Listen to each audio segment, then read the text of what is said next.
Reaction is still coming in today all across the country and here at home after the Supreme Court gave the Trump administration permission to cancel a program that offered temporary protections to immigrants living in the United States who had fled certain countries. Ken Molestina is now in the newsroom to break it all down. And Ken, this shift in policy directly actually affects people who were fleeing communist rule, right? Yeah, 3 of the 4 countries for folks that this affects, that is the case, as you mentioned. This is just the latest policy shift now adding to the sweeping enforcement efforts to remove recent immigrants into the United States, and its effects will be seen here in North Texas, where enclaves of mainly Venezuelan and Cuban immigrants have been springing up.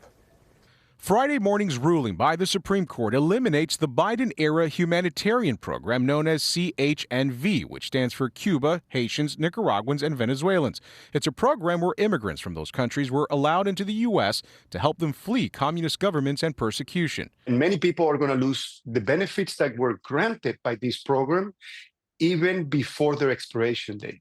Haim Vasquez is a Dallas immigration attorney. He says more than 530,000 people were admitted into the U.S. under this program and were given 2 years to seek an adjustment, either through an asylum claim or some other valid immigration process. The idea was that this would reduce the border crossings.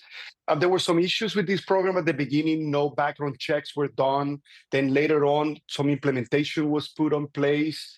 But the program, as soon as the administration changed, it was almost over. What kind of effects do you think this might have on a global level with the way that Americans deal with communism in communist countries?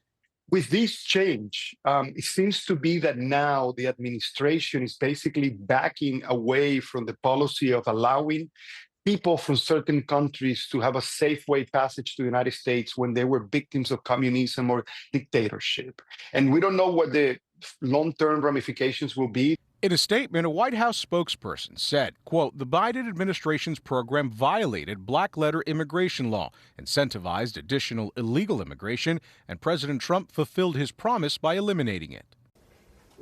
Well, Vasquez says the impacts will also be felt far beyond the more than 500,000 people in the program. He says many of these individuals have mixed status families who will also feel the ramification of having their loved ones' status revoked. Guys? Thank you so much, Ken, and we appreciate it.